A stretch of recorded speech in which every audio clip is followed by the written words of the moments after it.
പുരുഷ ലൈംഗിക പ്രശ്നത്തിലെ ഏറ്റവും പ്രധാനപ്പെട്ട ഒരു വില്ലൻ തന്നെയാണ് ഈ ഇറക്ടൈൽ ഡിസ്ഫങ്ഷൻ, ഉദാഹരണമില്ലായ്മ. അപ്പം അതിൻ്റെ കാരണങ്ങളും അതിൻ്റെ പരിഹാരങ്ങളും അതിൻ്റെ കോംപ്ലിക്കേഷൻസ് എന്താണെന്ന് നമുക്ക് പരിശോധിക്കാം. ഏതെങ്കിലും ഒരു സമയത്ത് ജീവിതത്തിൽ ഇത്തരത്തിൽ സംഭവിച്ചു കഴിഞ്ഞാൽ പിന്നീട് എന്നെ കൊണ്ട് ചെയ്യാൻ പറ്റുകയില്ല എന്നുള്ളൊരു തോന്നലാണ് ഇതിൻ്റെ ഏറ്റവും പ്രധാനപ്പെട്ട വില്ലൻ.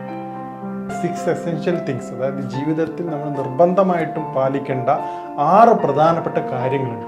അത് നമ്മൾ കൃത്യമായിട്ട് പാലിക്കുകയാണെങ്കിൽ നമ്മുടെ ആരോഗ്യം പൂർണ്ണ പെർഫെക്റ്റ് ആയിരിക്കും.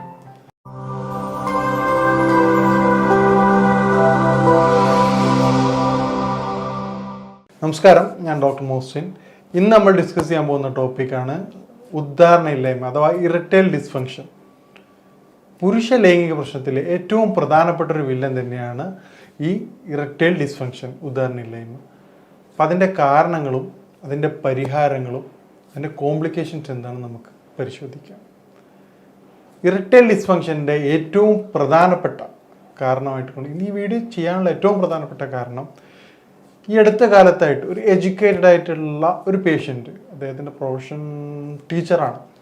അദ്ദേഹം വന്നിട്ട് എന്നോട് പറഞ്ഞു, ഡോക്ടറെ എനിക്ക് പറയാൻ മടിയുണ്ട്. അപ്പം എന്താണെന്ന് ചോദിച്ചപ്പോൾ അവർ പറഞ്ഞു, ഇതാണ് പ്രശ്നം. ഞാൻ പറഞ്ഞു, നിങ്ങൾ ഇത് എഡ്യൂക്കേറ്റഡ് ആയിട്ടുള്ള ഒരു വ്യക്തി, അവർ ഡോക്ടറെ അടുത്ത് പോകാതെ നിങ്ങൾ മടിച്ച് നിൽക്കുകയാണെങ്കിൽ എന്താ പ്രശ്നം? പിന്നെ ബാക്കിയുള്ള ആൾക്കാർ എങ്ങനെയാണ് അവർക്ക് അവയർനെസ് ഉണ്ടാവുക? അതുകൊണ്ടാണ് ഈ ടോപ്പിക്ക് ഞാൻ സെലക്ട് ചെയ്യാനുള്ള ഏറ്റവും പ്രധാനപ്പെട്ട കാരണം പുറത്ത് പറയാൻ മടിക്കുന്ന ഏറ്റവും പ്രധാനപ്പെട്ട അസുഖങ്ങളാണ് ലൈംഗിക പ്രശ്നങ്ങൾ. അതൊക്കെ സ്റ്റാർട്ടിങ്ങിൽ ട്രീറ്റ് ചെയ്യണമെങ്കിൽ വളരെ എളുപ്പം മാറുന്നതാണ്. മറിച്ച് അത് ക്രോണിക് ആയി കഴിഞ്ഞാൽ, കുറച്ച് പഴകി കഴിഞ്ഞാൽ വളരെ ബുദ്ധിമുട്ടുണ്ടാക്കുന്ന ഒരു അസുഖമാണ് ഈ പറഞ്ഞ കാര്യങ്ങളൊക്കെ. ഇനി നമുക്ക് എന്താണ് ഇറക്ടൈൽ ഡിസ്ഫങ്ഷൻ എന്ന് നോക്കാം. ഉദാഹരണമില്ലായ്മ, അതായത് ബന്ധപ്പെടാൻ പറ്റാത്തൊരവസ്ഥ. ഈ പറഞ്ഞതിന് 2 തരത്തിലുണ്ട്. ഒന്ന് ക്രോണിക്കും ഒന്ന് അക്യൂട്ടും, വളരെ പെട്ടെന്ന് വരുന്നതും അതുപോലെ തന്നെ തുടർച്ചയായിട്ട് ഉദാഹരണമില്ലാത്തൊരു പ്രശ്നം. നേരത്തെ നമ്മൾ വേറൊരു പ്രീമച്വർ ഇജാക്കുലേഷൻ, ശ്രീകസ്ഖലനം എന്നുള്ള വീഡിയോ ചെയ്തിരുന്നു. അതിൽ നമ്മൾ അതിൻ്റെ കാരണങ്ങൾ പറഞ്ഞിരുന്നു, എന്താണ് ശ്രീകസ്ഖലനത്തിൻ്റെ കാരണം എന്നുള്ളത്. അതുപോലെ ഈ ഉദാഹരണമില്ലായ്മയുടെ അഥവാ ഇറക്ടൈൽ ഡിസ്ഫങ്ഷൻ്റെ ഏറ്റവും പ്രധാനപ്പെട്ട കാരണം ഏതെങ്കിലും ഒരു വിഷയം കാരണം. പുരുഷന്മാരെ സംബന്ധിച്ചിടത്തോളം ഒരുപാട് പ്രശ്നങ്ങളുണ്ടാകും. അതിൻ്റെ ഇടയിൽ ഏതെങ്കിലും സമയത്ത് ബന്ധപ്പെടുമ്പോൾ നമുക്ക് ബന്ധപ്പെടാൻ പറ്റാത്തൊരവസ്ഥ വരും. ഏതെങ്കിലും ഒരു സമയത്ത് ജീവിതത്തിൽ ഇത്തരത്തിൽ സംഭവിച്ചു കഴിഞ്ഞാൽ പിന്നീട് എന്നെ കൊണ്ട് ചെയ്യാൻ പറ്റുകയില്ല എന്നുള്ളൊരു തോന്നലാണ് ഇതിൻ്റെ ഏറ്റവും പ്രധാനപ്പെട്ട വില്ലൻ. നോർമലി ആയിട്ടുള്ള മറ്റു പല കാര്യങ്ങൾ കൂടാതെയുള്ള ഇറക്ടൈൽ ഡിസ്ഫങ്ഷൻ്റെ ഏറ്റവും പ്രധാനപ്പെട്ട കാരണം ഇതാണ്.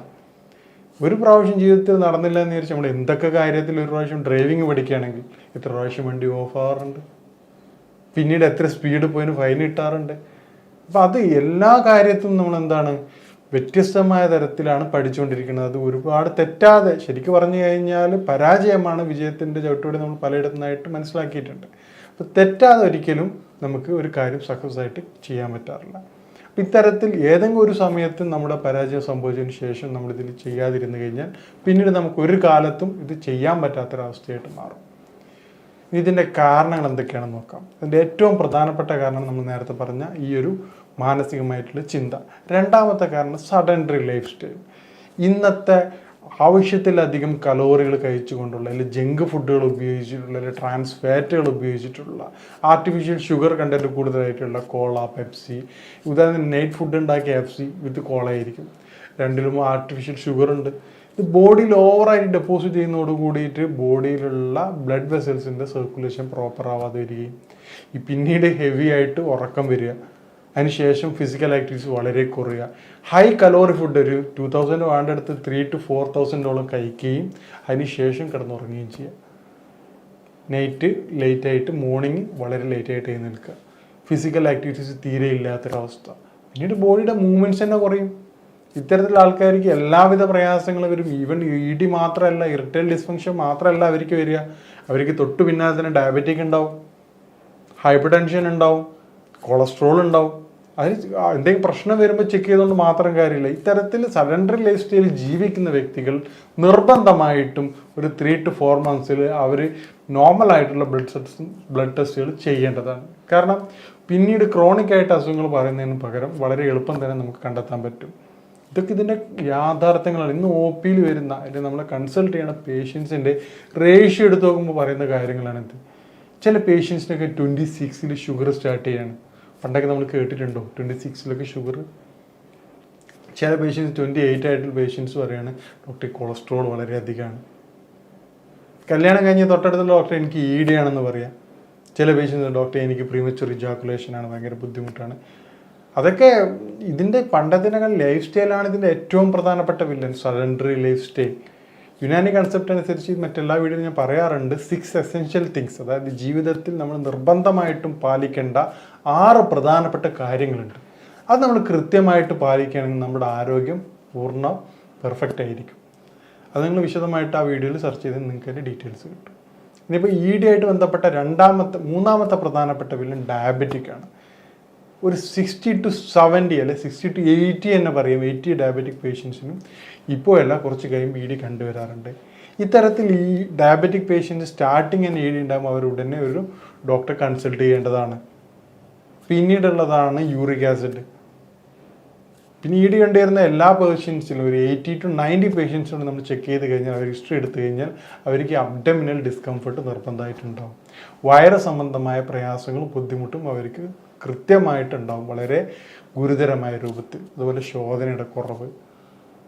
പിന്നീട് ഏറ്റവും പ്രധാനപ്പെട്ട വില്ലൻ, നമ്മൾ ഈ പറഞ്ഞ ഈ കാര്യങ്ങൾ ശ്രദ്ധിക്കുകയാണെങ്കിൽ നമുക്ക് EDയിൽ നിന്ന് പൂർണ്ണമായിട്ടും മാറ്റാൻ പറ്റുന്നതാണ്. EDയുടെ കാരണം എന്താണെന്ന് അറിഞ്ഞുകൊണ്ട് നമ്മൾ ട്രീറ്റ് ചെയ്യാൻ വളരെ എളുപ്പം നമുക്ക് ട്രീറ്റ് ചെയ്യാവുന്നതാണ്. പിന്നെ മറ്റു പല കാര്യങ്ങൾ ED സൈക്കാട്രിക് മെഡിസിൻ കഴിക്കുന്നതിൻ്റെ കാരണം അറിയുകയാണെങ്കിൽ നമുക്ക് പെർഫെക്റ്റ് ആയിട്ട് ട്രീറ്റ് ചെയ്യാൻ പറ്റുന്ന ഒരു ഡിസീസാണ് ED ഇറക്ടൈൽ ഡിസ്ഫങ്ഷൻ. ഇനി EDക്ക് ഇറക്ടൈൽ ഡിസ്ഫങ്ഷൻ വീട്ടിൽ ചെയ്യാൻ പറ്റുന്ന ഹോം റെമഡീസ് എന്താണെന്ന് നോക്കാം. ഖജൂർ, കാരക്ക, ഒരു 500 ഗ്രാം കാരക്ക പശു നെയ്യിൽ ചെറിയ പീസാക്കിയിട്ട് ഫ്രൈ ചെയ്തതിന് ശേഷം ഒരു തേനിൽ ഒരു 1/2 ലിറ്റർ തേനിൽ ഒരാഴ്ച വെച്ചതിന് ശേഷം രാവിലെയും വൈകിട്ടും 2 ടീസ്പൂൺ വീതം കഴിക്കുക. അതിൻ്റെ കൂടെ വാൾനട്ട്, അക്രൂട്ട് ഒരു 5 എണ്ണം അതിൻ്റെ കൂടെ തേനിലിടാതെ തന്നെ നേരിട്ട് കഴിക്കുക. ഇത് രണ്ടും കഴിക്കുകയാണെങ്കിൽ നോർമലായിട്ടുള്ളത് ഒരു 1 മന്ത് കൊണ്ട് തന്നെ കേവലം EDക്ക് മാത്രമല്ല ടോട്ടലി അവർക്ക് അതിൻ്റെ ചേഞ്ചസ് മനസ്സിലാവും. മടിയിൽ നിന്ന് മാറ്റം ഉണ്ടാവും, അവർ ടോട്ടലി എനർജറ്റിക് ആയിരിക്കും. ഇത്തരത്തിൽ ചെയ്ത് നോക്കാം. പിന്നെ EDയൊക്കെ സ്റ്റാർട്ടിങ് തന്നെ ട്രീറ്റ് ചെയ്യണമെങ്കിൽ വളരെ എളുപ്പം മാറാവുന്ന അസുഖമാണ്. യുനാനി വൈദ്യശാസ്ത്രത്തിൽ ഏറ്റവും മികച്ച ചികിത്സ EDക്ക് ലഭ്യമാണ്. കാരണം ഇതിനു മുമ്പത്തെ വീഡിയോ നമ്മൾ പറഞ്ഞിരുന്നു, യുനാനി പണ്ട് കാലത്തൊക്കെ പല പത്രമാധ്യമ മേഖലയൊക്കെ യുനാനി ലൈംഗിക അസുഖങ്ങൾക്ക് മികച്ച ചികിത്സ യുനാനി ഇന്നും പല പത്രമാധ്യമങ്ങൾ കാണാറുണ്ട്. കാരണം അതിന് അത്രയും ഫലം ഉള്ളതുകൊണ്ടാണ് ആ രൂപത്തിൽ അത് ഉപയോഗിക്കുന്നത്. ഇനി മറ്റൊരു വിഷയമായിട്ട് കാണാം. നന്ദി, നമസ്കാരം.